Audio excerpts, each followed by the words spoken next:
Thank you so much. Please join me in giving a warm You're welcome good. to a true innovator in education, Dr. Raelene Ferguson Haugen. And I'm with Brainz Educational Consulting. Hi, Dr. Boy. Is it good? Sounds good? And Nice to meet you. I was Nice asked to meet Pleasure. you. Success for you. For the Transforming future billionaire or future education trillionaire. Absolutely. no learning and experiential learning. Like she said, I've been teaching for about 30 years, anywhere from kindergarten all the way up to doctorate level classes. And I learned early on that something needs to be different in education. I was so bored with textbooks, and I knew that if I taught and I was bored, there's no way that my students were going to be excited. So I started developing a different model for teaching, and it's what I like to call experiential learning. And so tonight, I have a question for you.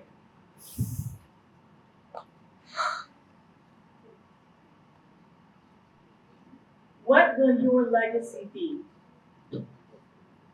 Now, we have a lot of people throughout history that have left wonderful legacies. And I have a couple of examples up here just to spark your memory and to kind of start to brainstorm.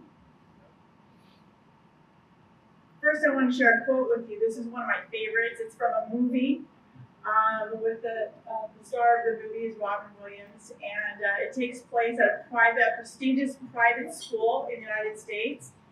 And he was a disruptor of education, and he was a transformer. And he told students to throw away their textbooks, to rip them up. And he started to make learning come alive. And he brought them out into the hallways, and he had them look at the pictures of the people that were predecessors in this private school. And he said, I want you to lean in real close. You can hear them whisper. The legacy to you. Carpe diem, seize the day. Make your lives extraordinary. And that's what I want you to think about today. You know, Carpe diem, seize the day, I hung that up in my classroom for close to two decades. It meant that much to me. Because why are we in the classroom when we're just wasting time? Let's make it meaningful. So here are a couple of examples of people who've led meaningful lives. We have Gandhi. He transformed the world to think about a better way to solve conflict, right? We can do it through peaceful resolution. And many people have gone on after him to follow his mindset. I don't know if you've heard about Katherine Johnson. She's from the United States. They recently made a movie about her. In the 1960s, it was her mathematical equation that actually got the first man to the moon. But we didn't find out about her until many decades later, just into the 2000s. She suffered through racial tensions. She was a woman. She was African American. Was given no credit in society until later on when people started to open their mindsets to this. But it was her efforts that got the first man to the moon. Richard Branson. We're talking about billionaires here tonight. He is a mobile billionaire. Now, I don't know if you know this, but in his childhood, he had dyslexia and he had ADHD, or he still does. And his high school teacher told him that, you know what, you've been in a lot of trouble, and you're either going to end up in prison or you're going to end up a millionaire, because I can tell because of your mindset, you're extreme. And he decided, well, I don't want to end up in prison, so I'm going to go the millionaire route. And he set out to become a millionaire, but guess what? He surpassed that vision and he became a billionaire. And he has built an empire of Virgin's Ranch. So I'm now going to show you some extraordinary students. And I want you to think about, what if these students were not the exception, but they were the rule? What if What if their journeys were more of the norm? What would our world be like? Because we have to rethink with AI and innovation growing at such a fast pace. We have to rethink the way our students are learning and their journeys. A movie was made about this man when he was a child. William Kwamba, I think is how you pronounce it. He suffered a famine or a drought in his country, and he decided that he wanted to solve the drought problems by creating a windmill to pump water. He had no resources except for a junkyard and blue gum trees, old bicycle parts. He eventually built that windmill, and he became world renowned and transformed that whole drought situation. So much so, he made such an impact that they made a movie after him. Here is Alyssa Carson. I don't know if you've heard about her, but she hasn't done anything super extraordinary yet, but her journey is extraordinary. At such a young age, she decided she wanted to be the first person to Mars.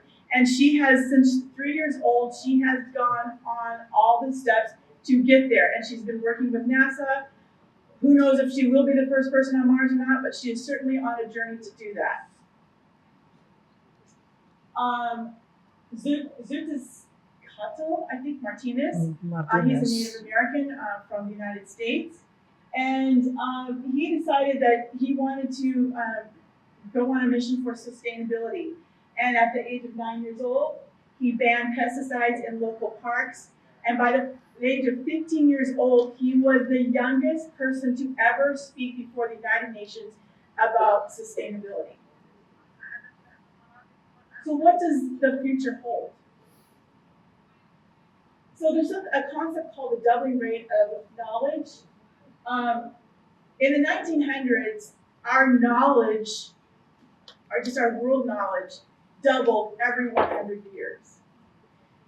This is the rate that it started to increase, and as of today, people are saying that it's doubling every 12 hours. How are we going to keep up? There's something called AI in the compressed 21st century. Revolutionary discoveries may be made once every year. We're talking revolutionary discoveries. Tonight, we've already heard a lot. Our core limitation is that we have a shortage of talented researchers and innovators. How do we get them? Education. So how can we keep up? We need community, corporation, education, collaboration. We need the help of corporations and the community to transform the education system. It's a joint effort. So how should that look? Everybody's heard of internships at the university level. What about bringing children into corporations, into the community? Those of you that are not in the education world probably can't even imagine the impact that you can have on children by bringing them into your places of employment. You introduce them to a new world, and you inspire them to develop new skills, real world skills. In high school, they actually start to apply those skills in corporations, and they realize the importance and the impact that they can have in society. In the university level, they start to build university to work transitions. They build networking. They have professional experience that they build. So what is your role in this? Open your doors. Let them in. And be creative, be innovative, and be accountable. Don't just talk about it, do it. Strategize. Think about ways that you can bring these children into your places and really, really make a difference. It's a win-win for all. So how will you benefit community building, brand loyalty, future employee coaching, transferable real-world skill development, and an opportunity to impact the 21st century. So again, I ask you, what will your legacy be? I'm Dr. Raelene Haugen with Brainz Educational Consulting, empowering you for the future of education.